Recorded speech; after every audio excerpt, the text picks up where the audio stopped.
न तदभासयते सूर्यो न शशांको न पावका यदगत्वा न निवर्तन्ते तद्धाम परमं मम। ऐसे करुणा वरुणालय तीनों लोगों के आधार परम पूज्य परम गुरु भगवान श्री कृष्ण के चरणों में प्रणिपात करता हुआ आज का व्याख्यान प्रारंभ करने के पूर्व आप सबको मेरी बहुत बहुत मंगल कामनाएं। आपके जीवन में हमेशा खुशियां पल्लवित पुष्पित होती रहे। मित्रों, जैसा कि आप सबको ज्ञात है, लोक कल्याणकारी जनमानस को पवित्र करने वाली पतित पावनी मां गीता की यात्रा हम लोगों की चल रही है और आज हमारा जो यात्रा का श्लोक का कार्यक्रम है वो अध्याय 1 श्लोक संख्या 36 का। इसके पूर्व जैसा कि आप जानते हैं, भगवान श्री कृष्ण और अर्जुन के संवाद में काफी द्वंद्व चल रहा है। अर्जुन प्रश्नों की झड़ी लगा देते हैं, हमारे प्रभु उसका बहुत ही तार्किक ढंग से, अच्छे ढंग से समाधान करते हुए उनके मोह को दूर करने का प्रयास कर रहे हैं। आइए श्लोक संख्या 36 पे विचार करते हैं। पहले उसका वाचन करते हैं। निहत्य धार्तराष्ट्रान का प्रीति स्यात् जनार्दन पापमेवाश्रयेद समान् हत्यैव तानाततायिना। अर्जुन श्री कृष्ण कहते हैं कि हे प्रभु, धार्तराष्ट्रान निहत्य, ऐसे धृतराष्ट्र के पुत्रों को मैं मार करके कौन सा सुख प्राप्त करूंगा प्रभु, क्योंकि पापमेवाश्रय, पाप का ही आश्रय लेकर के मैं अगर इन आतताइयों को मारूंगा तो हम लोग भी पाप के भागी बनेंगे। हे प्रभु, ऐसे आतताइयों के मारने से जो दोष लगने जा रहा है उसका आप निवारण करें। मित्रों, यहां एक शब्द आता है आतताई। आतताई शब्द का अर्थ क्या होता है? जो अच्छे और बुरे कार्यों में विचार न कर सके, लोभ से अपनी प्रसन्नता को ही साध्य रख करके कार्य करना चाहता हो और अपने स्वार्थ में अंधा हो जाए। जैसा कि आप जानते हैं, एक ऐसे बालक को जिसका नाम अभिमन्यु था, इन आतताइयों ने मिलकर के उसको धोखा दे करके उसका वध करना, और द्रोणाचार्य जी ने समर्थन किया। वहीं पर डटे के डटे रह गए, खड़े के खड़े रह गए और अभिमन्यु ने प्रश्नों की झड़ी लगा दी। उसने पूछा, क्यों दादा गुरु, आपके रहते हुए यह कैसा अत्याचार है? द्रोणाचार्य जी उसका उत्तर देते हैं, मैं जानता हूं पुत्र तुझ पर घोर अत्याचार है, पर क्या करूं अपने वचन का आपड़ा कुछ भार है। जकड़ा खड़ा हूं इस समय परतंत्रता की डोर में, मेरे लिए मेरी प्रतिज्ञा आज कारागार है। ऐसे ऐसे लोग बुद्धि में विफल हो जाते हैं, उनका ज्ञान काम नहीं करता है। द्रोणाचार्य जैसे गुरु निष्फल हुए और जैसा कि वाल्मीकि जी ने बहुत अच्छा वर्णन किया है, मर्यादा पुरुषोत्तम प्रभु श्री राम के लिए भी कहते हैं कि असंभव महेम मृगस्य जन्मो तथापि रामो लुलुहो मृगाय, प्राया समापन्न विपत्ति काले धियोऽपि पुंसाम मलनी भवन्ति। एक मृग के चर्म के लोभ में मर्यादा पुरुषोत्तम भगवान श्री राम भी निराकरण नहीं कर पाए। मित्रों, और इसी लोभ में फंस करके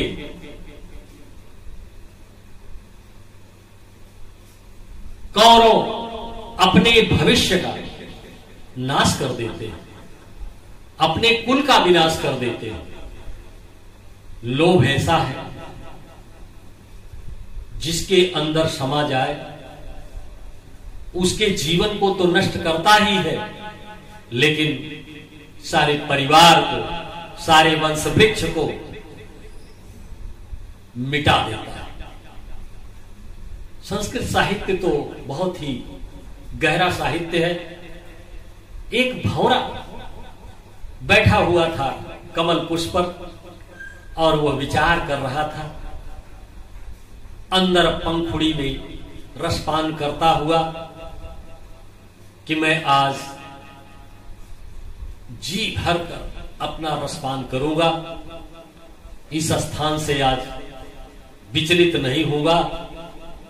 और लोभ में वो फंस गया और वो कहता है कि रातिर्गमिष्यति भविष्यति सुप्रभातम भास्वानुदेश्यति हसिष्यति पंकजश्री इत्थं विचिन्तयन्ति कोशगते दिरेफे हा हंत हंत नलिनी मगज उज्जहार। इतने में हाथी मदमस्त होकर के आता है और उस कमल के पुष्प को नष्ट कर देता है। भंवरा उसी में अपना जीवन नष्ट कर देता है। मित्रों, लोभ जीवन का ऐसा साध्य है जिसमें पड़ करके मनुष्य अपने जीवन को बर्बाद कर देता है। इसलिए हमें आप सबको भी अपने व्यवहारिक जीवन में, विशेष करके जब प्रॉपर्टी का बंटवारा होने लगे संपत्ति का, तो हमको आपको ऐसे लोभ में पड़ करके अंधकार के गर्त में अपने भविष्य को नहीं डालना चाहिए, अपने जीवन को नहीं डालना चाहिए। आइए श्लोक संख्या 37 में अर्जुन फिर पूछते हैं, भगवान श्री कृष्ण कहते हैं कि तस्मान् हरा वयम् हन्तुं धार्तराष्ट्रान् स्वबान्धवा स्वजनमहि कथं हत्वा सुखिना स्याम माधव। इसलिए हे प्रभु, हम सब धृतराष्ट्र के पुत्रों अर्थात अपने ही भाई बंधुओं को मार करके किस प्रकार से हम सुखी हो जाएंगे, किस प्रकार से हमको शांति मिलेगी, इस पर आप प्रकाश डालिए। क्या अगर हम युद्ध को स्वीकार कर लेते हैं तो हमारा उसमें अहित नहीं होगा? मित्रों, प्रभु हमारे ऐसा उत्तर देते हैं, निरुत्तर कर देते हैं अर्जुन, लेकिन अभी वो समझ रहे हैं कि अर्जुन का मोह ये व्यापक रूप में आना चाहिए। अभी अपनी परिपक्वावस्था में वो नहीं आया है, इसलिए अर्जुन प्रश्न करते हुए चले जा रहे हैं और प्रभु सुनते हुए चले जा रहे हैं। श्लोक संख्या 38 पर विचार करें। यद्यपेतेन पश्यन्ति लोभोपहत चेतसा कुलक्षय कृतं दोषं मित्रद्रोहे च पातकम्। लोभ पहत चेतसा, लोभोपहत चेतसा का अर्थ क्या? लोभ में पड़े हुए ये जो कौरव है, धृतराष्ट्र पुत्र है, कुलक्षय कृतम, कुल का नाश होने पर ही नहीं विचार कर रहे हैं और मित्रद्रोह पर भी विचार नहीं कर रहे हैं। इस तरह से ये पातकी हो गए, इनके जीवन में एक पाप समा गया। प्रभु, अगर इनके ज्ञान के चक्षु बंद हो गए हैं तो क्या हमारे भी ज्ञान के चक्षु बंद हो गए? हमें अच्छे और बुरे पर विचार नहीं करना चाहिए। इसीलिए महाभारत को धर्म युद्ध कहा गया। अगर महाभारत में धर्म युद्ध हुआ है और धर्म युद्ध होना है तो प्रभु आप ही बताएं, हम लोग किस प्रकार से ऐसे लोगों पर जो अपने ही परिवार के सदस्य हैं उन पर कैसे ही बाण चलाएंगे, कैसे ही उनको मारेंगे। श्लोक संख्या 39 में ये कहते हैं अर्जुन, कथम न गेयम अस्माभि पापाद अशमान निवर्तितुम कुलक्षय कृतं दोषम प्रपश्यद्भिर जनार्दन।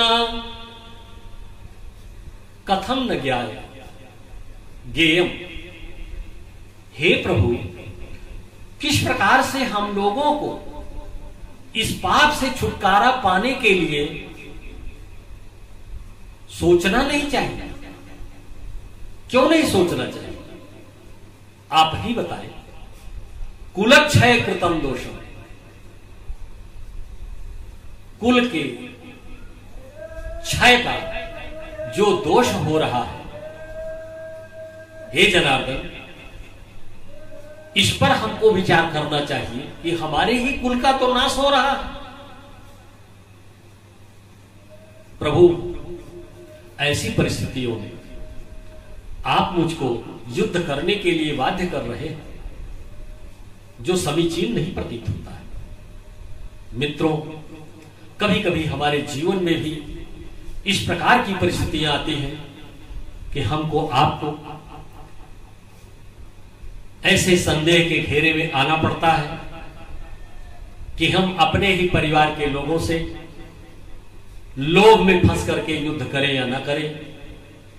कभी कभी मारपीट हो जाती है छोटी छोटी बातों को लेकर के, और पाप बिल्कुल सवार हो जाता है सर पर। लोभ के कारण ऐसा होता है। इसलिए गीता यात्रा का आज ये संदेश है कि अपने जीवन में लोभी न बने। लोभी बनने से लोभ का एक आवरण हमारे मुखमंडल पर, हमारे दिमाग पर छा जाता है, जिसकी वजह से हम विवेक शून्य हो जाते हैं। और विवेक शून्यता किसी भी मनुष्य को पतन के रास्ते में ले जाने में देर नहीं कर सकती। इसलिए मित्रों, आज की प्रेरणा गीता मां से हमको यही लेना है। मां हमें आशीर्वाद दे रही है। अर्जुन के मोह के साथ साथ हमारा भी मोह दूर हो, हम शिक्षा लें, जगत में उस शिक्षा का पालन करने के लिए हम भी एक ऐसे तत्व के रूप में आए जिससे संसार का कल्याण हो। अपने को समर्पण की भावना से देश में लगाएं, राष्ट्र का चिंतन करें, यही हमारा उद्देश्य है।